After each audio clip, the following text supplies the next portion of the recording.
Praise the Lord! Isang mapagpalang umaga. Sa pagkakataon po ito ay nais ko po mag-share ng mga patterns ng tambourine. Meron po akong sariling aklat at ang mga patterns po dito ay sarili kong mga gawa na inihag ng Lord sa aking buhay. At gusto ko po i-share yung mga bagay na ibinigay ng Lord sa akin. At sa oras na ito tayo po ay magsimulang mag-aral ng patterns at ito po ay tinatawag na belt of truth. In Ephesians chapter 6 verse 14, stand firm then with the belt of truth buckled around your waist, with the breastplate of righteousness in place.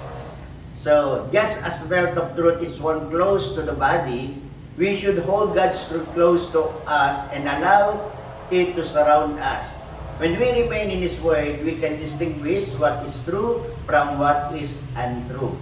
So, dito, wherever we go, we must always wear the belt of truth to our lives and hold to God's truth. In the end, by remaining in His Word, you will be equipped for a spiritual battle that we may come to your way.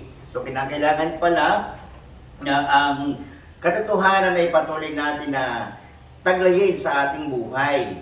Kinakailangan na dala-dala natin ang salita ng Diyos sa buhay ng bawat isa. And as we execute this pattern, the belt of truth, makikita po natin ito po ay tinataglay natin yung katwiran ng Diyos sa ating buhay. Okay. Next po na gusto kong ituro sa atin ay ang blood of Jesus. So mamaya i-execute ko ang mga patterns na to after ko po ma-explain bakit po blood of Jesus. In Hebrews chapter 12 verse 24, you have come to Jesus, the one who mediates the new covenant between God and people, and to the sprinkled blood which speak of forgiveness instead of crying out for vengeance like the blood of Abel. So sabi dito, just as people are destined to die once, and after that to face judgment, so Christ was sacrificed once to take away the sins of many, and He will appear a second time, not to bear sin, but to bring salvation to those who are waiting for Him. So, alam po natin na ang blood ni Jesus ay mahalaga sapagkat ito ang naglinis sa buhay ng bawat isa sa atin. And as we execute this pattern, the blood of Jesus, dinideklara natin na yung ginawa ng Diyos sa krus ng Kalbaryo, ang pagtigis ng kanyang sariwang dugo, ay nagbigay sa atin ng kapatawaran at nagkaroon tayo ng tagumpay. So, yung pattern o execution ng 1 to 4, from heaven, Jesus came down to earth to shed His blood on the cross, to wash away all our sins and give us victory.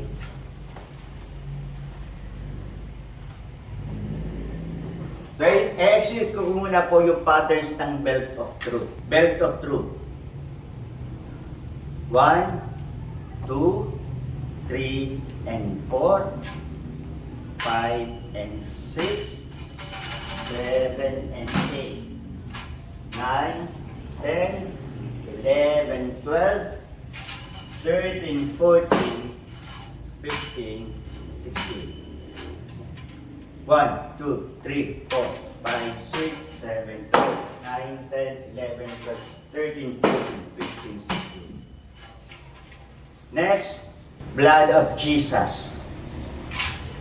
1, 2, 3, and 4, 5, 6, 7, 8, 9, 10, 11, and 12, 13, 14, 15, 16. Jesus came to earth to shed His blood on the cross of Calvary to wash away all our sins and to give us victory. 1, 2, 3, 4, 5, 6, 7, 8, 9, 10, 11, 12, 13, 14, 15, 16. O, lagyan po natin ng ikot yung 5 to 6. 1, 2, 3, 4, 5, 6, 7, 8, 9, 10, 11, 12, 13, 14, 15, 16. 1, 2, 3, 4, 5, 6, 7, 8, 9, 10, 11, 12, 13, 14, 15, 16.